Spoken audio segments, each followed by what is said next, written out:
You hear it first, the sound of fingernails clawing against wood, then the muffled scream. Let me out! Please, God, please. I'm still alive. Darkness, no air, the weight of dirt pressing down from every side, the earth swallowing someone whole. That image of being trapped, buried, forgotten, burns itself into your skull before you even realize that you're watching. Because here's the truth. This isn't a movie. This isn't a ghost story. This actually happened. And it all began with what was supposed to be a simple camping trip.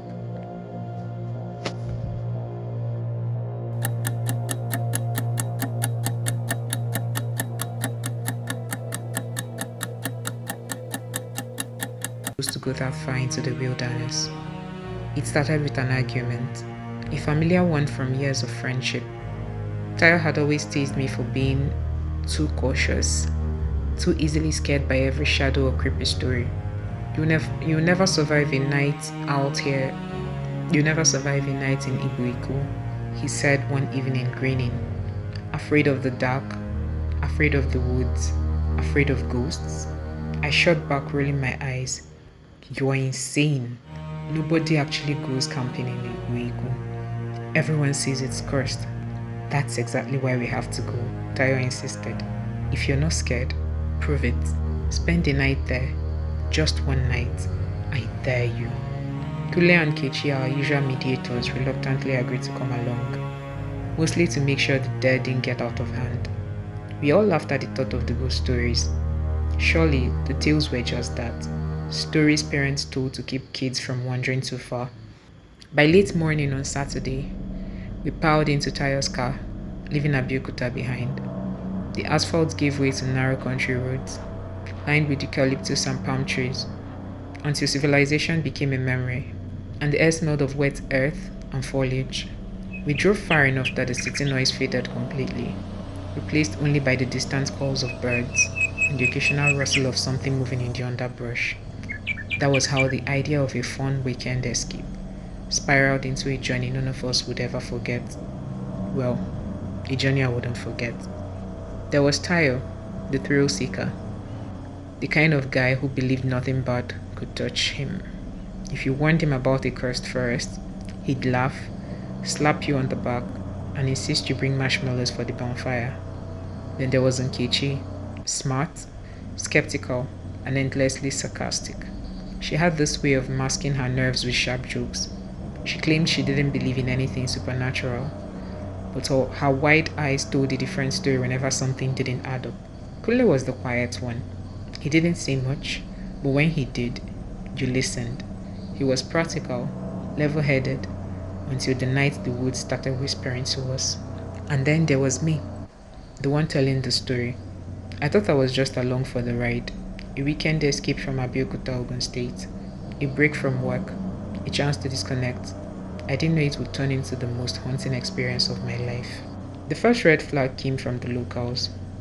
We'd stopped at a small roadside store just outside the village near the forest, buying last-minute supplies, some packet of biscuits, bottled water, insect repellent, and a torch battery. The old man behind the counter glanced at the tent strapped to Tayo's backpack and muttered something in Yoruba I barely caught. When Tayo told him where we were headed, the man went pale. You young people should stay on the main campgrounds, he warned, voice low. That forest, it's not welcoming. Kunle, ever polite, asked why. The man just shook his head. The earth there does not like to let go of what it swallows. We laughed it off, of course. Every rural town has its ghost stories. Every old man has his warnings. But later that night, I'd wish we'd listened. We'd hiked deep into the forest.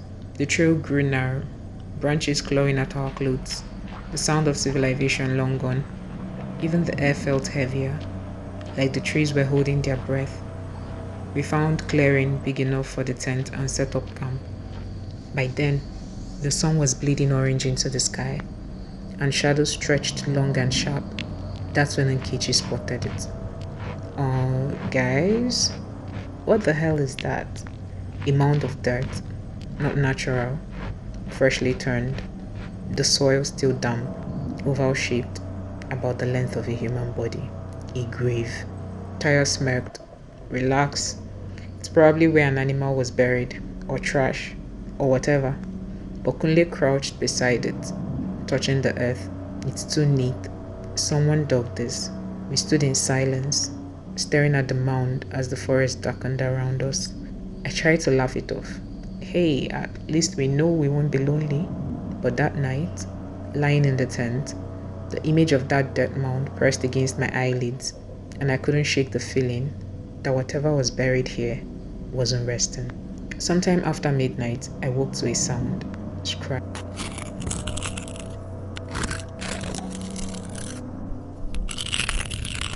At first, I thought it was an animal, a raccoon maybe, but the sound was too deliberate, rhythmic, almost like fingernails against wood.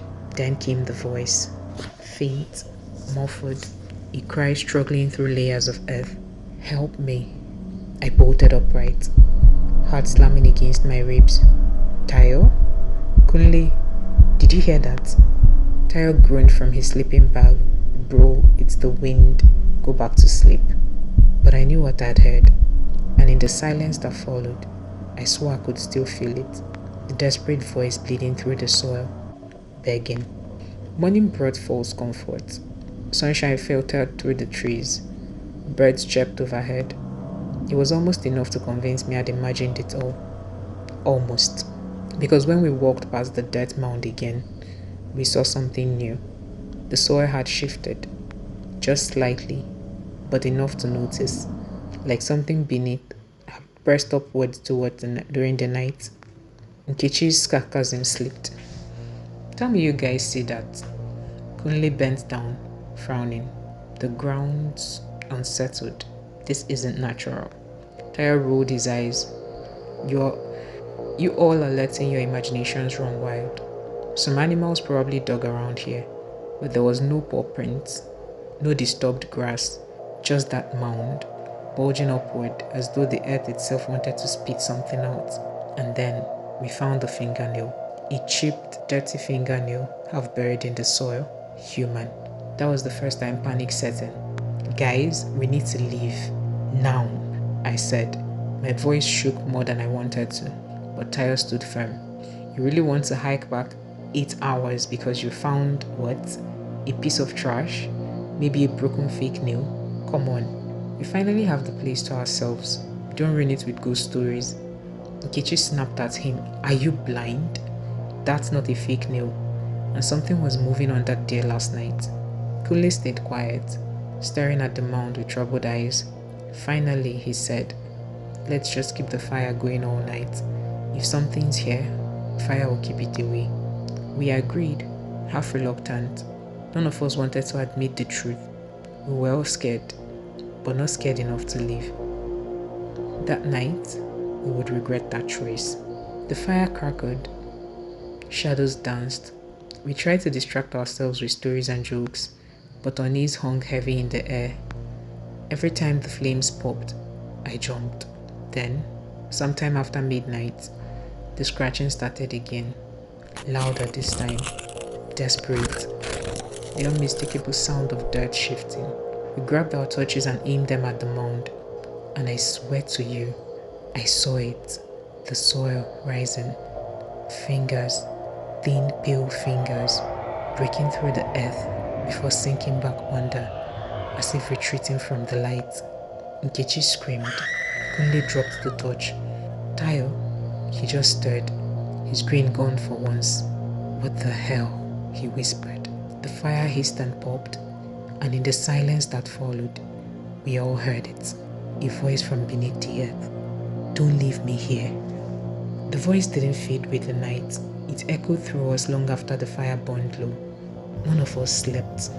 When dawn broke, our faces were pale, eyes heavy, nerves stretched thin, and the mound, it looked different again.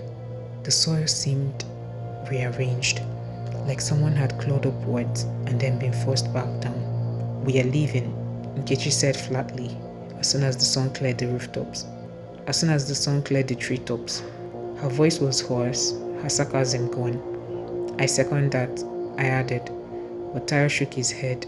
No, this doesn't make sense. People don't just crawl out of graves. We're all tired. Our brains are messing with us. Brains don't create fingernails, Nkechi snapped. Kunle stayed quiet again, staring at the ground. He was the calm one, the anchor, but that morning, I noticed his hands trembling. Tayo tried to reason. If something's really under there, we can just dig it up, see for ourselves. Are you insane? Nkechi shouted. What if it's a body? Do you want police on our necks? Tayo's grin returned, but it was strained. Better to know than imagine monsters. For the first time, I realized Tayo's confidence wasn't real. He was afraid to. He just couldn't admit it. That afternoon, we tried to keep busy, collected wood, checked supplies, anything to avoid staring at that mound. But by evening, one of us was gone, Kunle. We'd last seen him near the stream, filling his bottle. When he didn't come back, we spread out, calling his name, panic building. Tayo, did you see him? Nkechi's voice cracked. He was right here. He was right here, Tayo muttered, spinning in circles like he could will Kunle to appear. We searched until the sun dipped low, and then we found it. The dirt mound wasn't alone anymore. A second mound had appeared, smaller, fresher, the soil damp and uneven. Nkechi dropped to her knees, screaming his name, clawing at the earth with bare hands. And that's when we heard it. A muffled, broken sound from beneath the dirt. Help! We didn't think, we just dug, hands tearing, nails breaking, shoving aside dirt in a frenzy. And then, flesh. Kunle's arm, cold, limp, but moving. His fingers twitched quickly. Oh my God, he's alive! I cried, scraping harder, grabbing his wrist. Pull him out! We dragged him free, coughing, gasping, his face grey with soil, his eyes bulged wide with terror.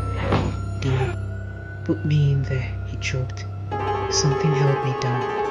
Who? Nkechi shook him. Who, Kunle? But he couldn't answer. He just sobbed, clutching fistfuls of dirt as if terrified of being pulled back under. That night, one of us sat near the fire. We huddled close, every shadow a threat, every gust of wind carrying whispers. Kunle barely spoke, only one phrase, over and over again. Trembling lips repeated, "It wanted me to stay. It wanted me under there." By morning, things were worse. Nkechi accused Tayo outright. You did this. You wanted to dig up that grave. Now Kunle almost died buried alive. Are you trying to prove something? Me? Tayo backed. I carried him out. Why the hell would I bury my own friend? Because you are reckless, she spat. You drag us into danger just for a trail. Kunle raised a hand weakly. It wasn't him. His voice was raw, cracked. I felt it. Hands, cold hands. They dragged me under. That silenced us all. But silence is dangerous in the wilderness. It leaves too much room for thoughts, for doubt. Because later, when I went to check my bag, I found something I couldn't explain.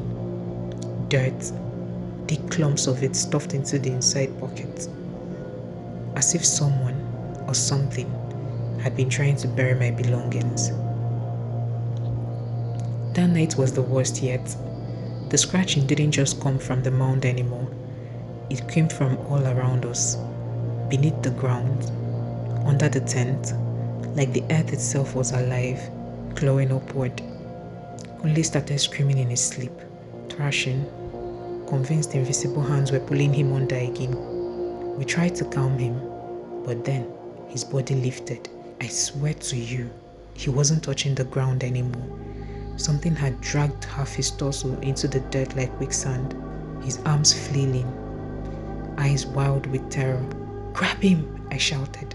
We all lunged, pulling, fighting against the earth itself.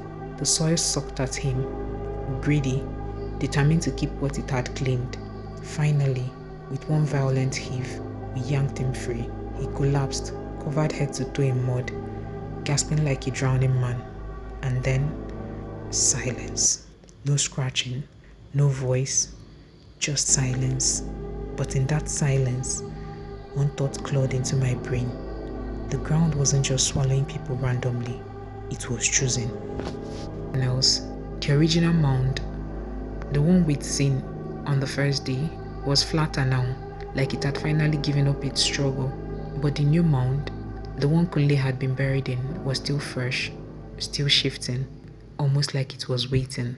That's when the horrible realization hit me. The earth didn't just bury things. It traded. One grave flattened, another appeared. One life returned, another life demanded. And as that thought took root, my stomach turned cold because I finally understood it wasn't finished with us. Morning brought no relief. The forest was quiet, too quiet. No bird song, no rustling leaves, just a suffocating stillness that pressed against our skin. Kunle sat apart from us, shivering, rocking back and forth. His eyes were hollow, sunken, like he hadn't just lost sleep, but a part of his soul. Every time the wind stirred, he flinched. Every time the soil shifted underfoot, he gasped. "It wants me back," he whispered. We didn't answer, because deep down, we were all wondering the same thing. By midday, tensions cracked. Nkechi snapped first. "We can't keep pretending this is just nature. Something is haunting us." "No kidding," I muttered. She turned to Tayo, eyes sharp. "And you led us here. You ignored the warning. You laughed at the grave. This is on you." Tayo's jaw tightened. "So what, you think I buried Kunle? That I'm dragging people into the ground while you're not looking? Use your brain."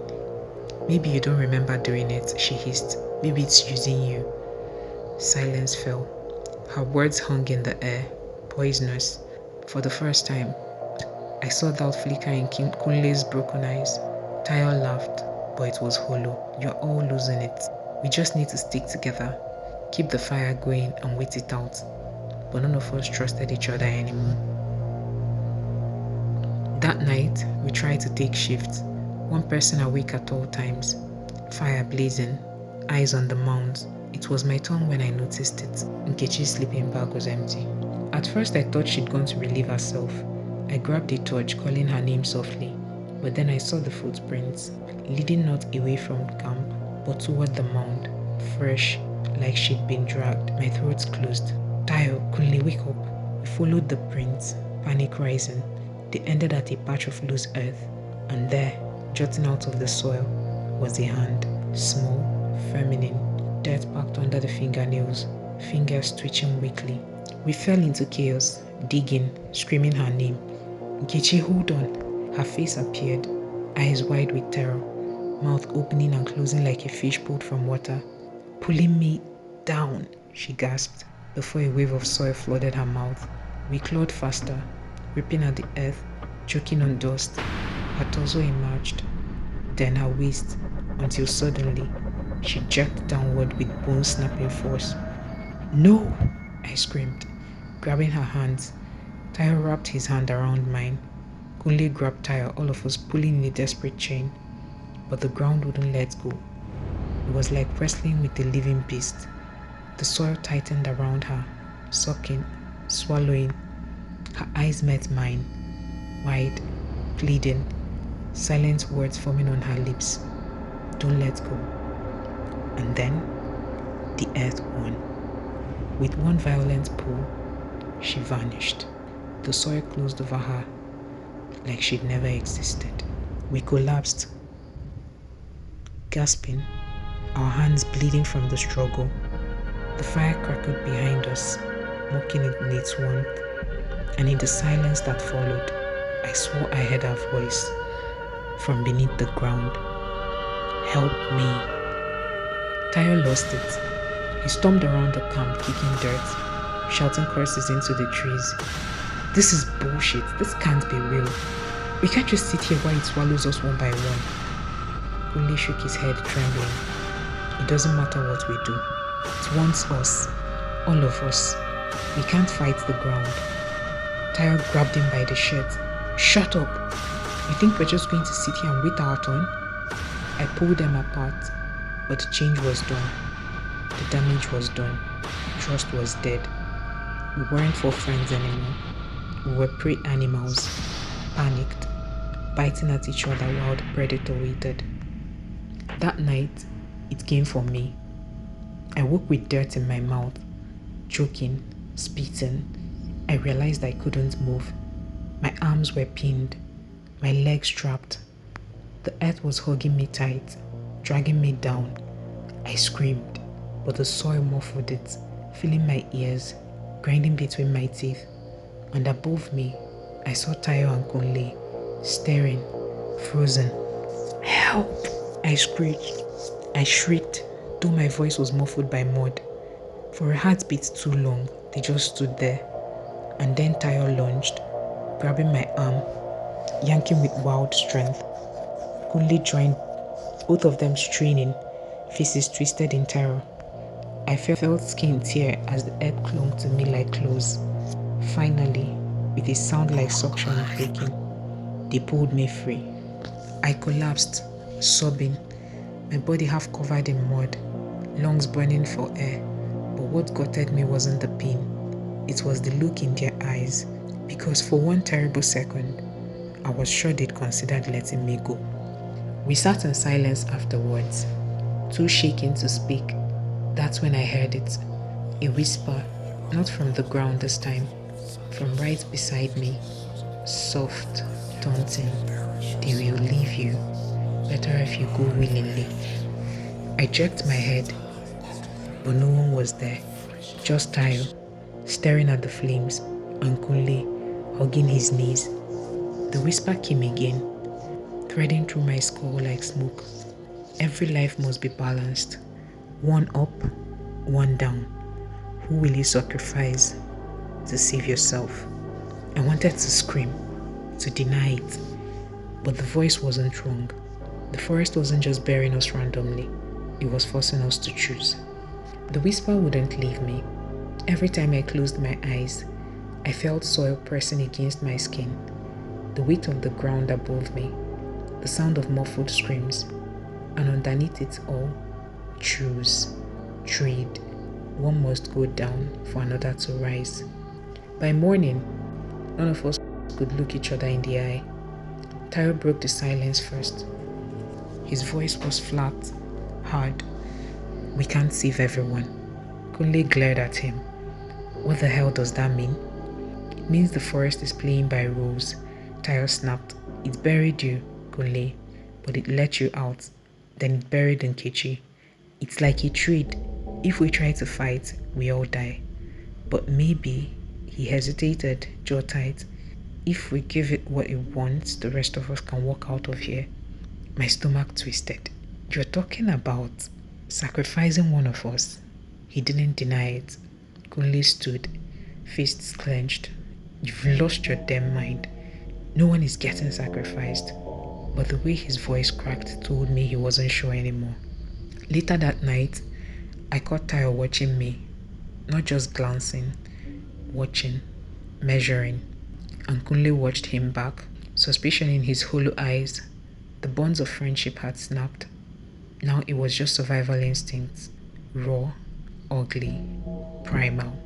We weren't three friends anymore. We were three potential graves. That night, we tried to stay awake, but exhaustion is a predator too.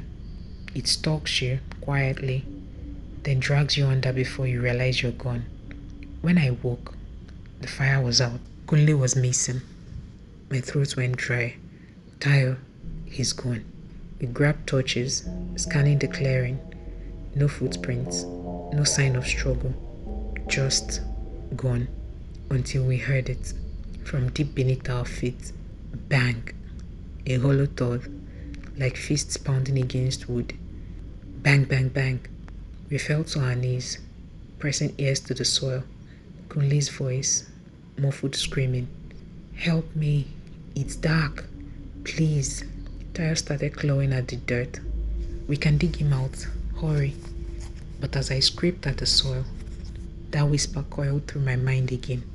Only two may live, one must remain. And for the first time, I wondered if digging him out meant trading myself in. Tayo must have seen the hesitation in my face because he froze, his fingers stilled in the dirt. Then slowly, he turned to me. You heard it too. I shook my head violently. No, we can save him. We just stop lying. His voice cracked. The forest is bargaining. You know it. If we pull him up, one of us goes under. My chest tightened. So, what? You're suggesting we just leave him?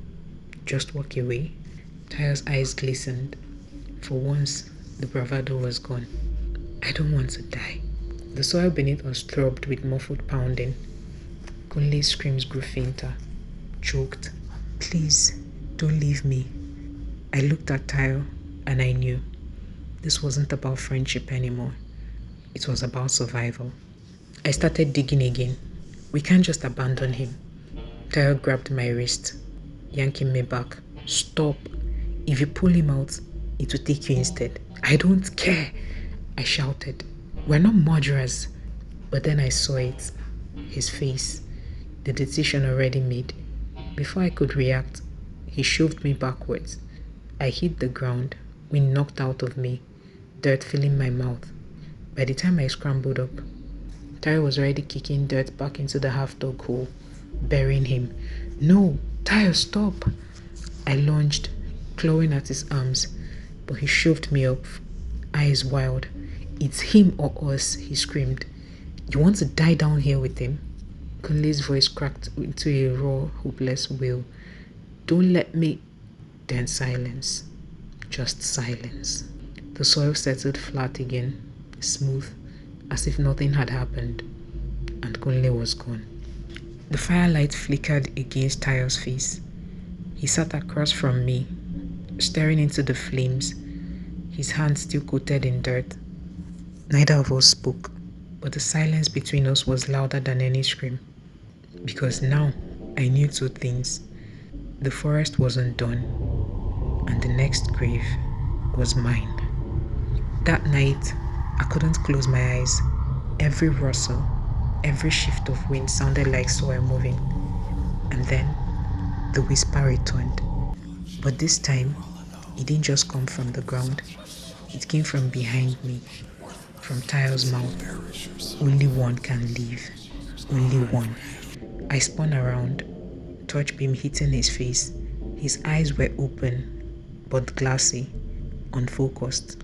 His lips moved, whispering words that weren't his own. Trade, trade, trade. My blood ran cold. The forest wasn't just claiming our bodies. It was claiming our voices, our minds, and it had already taken Tayo. I realized then, tomorrow, one of us would be buried alive. But this time, it wouldn't be the forest that chose. It would be us. And I wasn't sure which was worse. Like morning, the air was grey, heavy, like the sun itself didn't want to look at us anymore. Tayo sat across the smoldering fire pit, eyes hollow, hands caked with dirt. He didn't speak, but he didn't need to. I knew what was in his head, because it was in mine too. Only one of us would leave. The forest didn't whisper this time. It didn't need to. The silence said it all. The soil lay smooth and waiting, like a beast biding its time, knowing hunger would eventually bring prey to its mouth. I tried to cling to hope, to logic. If we run now, maybe we can outrun it. Maybe it only has power here, in this cursed clearing. But when I glanced at the trail, the path we'd hiked in on was gone. Nothing but endless trees. The forest had swallowed that too. We have to choose, Tayo said at last, his voice cracked and low. I stared at him, horrified. No, don't you get it? That's what it wants. The more we play its game, the deeper we sink. His eyes met mine, bloodshot, wild, yet terribly calm. Kunle is gone. Nkechi is gone. It let me leave. It let you leave.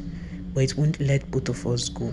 If you think I'm going to just lie down in the dirt, his voice broke. I'm not. I shook my head, backing away. Then maybe None of us walk out. Then maybe you don't. The fire popped between us, and for the first time since the trip began, I realized my friend wasn't my friend anymore.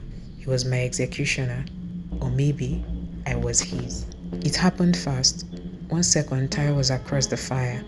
The next, he lunged, hands slamming into my shoulders, shoving me backwards toward the earth. The ground shifted beneath me, soft as quicksand. Dirt rose like hands wrapping around my arms, my chest, my legs. I screamed, thrashing, choking on soil. The weight pressed down. Above me, Tyre straddled my chest, pushing me deeper. "I'm sorry," he whispered, voice shaking. "It's you or me." The soil climbed over my stomach, my chest, creeping towards my face. My nails tore at his skin, clawing bloody lines across his arms. He grunted, fighting harder, forcing me under. Darkness closed in. The last thing I saw was his face, contorted, desperate, terrified. And then, the ground shifted. Not around me, around him. Tyre's eyes widened. His weight disappeared. He was yanked backwards, legs plunging into the earth as if invisible jaws had clamped around him. He screamed, thrashing, clawing at the soil. No, it was supposed to be him. I scrambled free, gasping, watching in frozen horror as the earth swallowed him up to his waist, then the chest. His hands shot out, grasping mine. "Help me, please, don't let me." For one terrible moment, I held him, felt the pull of the ground, the greedy talk trying to drag me with him. And I thought of Kunle's eyes, Nkechi's screams, my own suffocating terror. The forest's whisper coiled through me again. Trade. I let go. Tyre's face twisted with betrayal, then vanished beneath the soil. The ground smitted over, seamless, as if he'd never existed. And then, silence. The forest exhaled, birds sang again. Sunlight pierced through the canopy. The clearing looked ordinary, just a patch of dirt, a burned-out fire pit, the echoes of screams buried deep underground. I staggered to my feet, shaking, staring at the soil that had devoured my friends, and for some reason, it let me go. I stumbled through the trees, and this time, the trail was there, clear as day, leading me out. Hours later, I saw the road, cars, people, civilization. But even as I collapsed onto the asphalt, sobbing with relief, I heard it, faint, under my feet. And a voice, muffled, rising from beneath the ground. "Let me out, please, I'm still alive." And sometimes I wonder, did I really escape that night? Or am I still down there, buried beneath the shifting ground, only imagining freedom? Maybe this is all just my mind refusing to accept the truth. What do you think? Did I make it out, or am I still trapped? If you've made it this far, drop your theory in the comments. I'll be watching. And if you want more twisted tales like this, don't forget to like the video and subscribe. Because if you think this story was dark, wait until you hear the next one. It will be the darkest African love story you've never heard. So like this video, subscribe and turn on notifications because you won't want to miss it.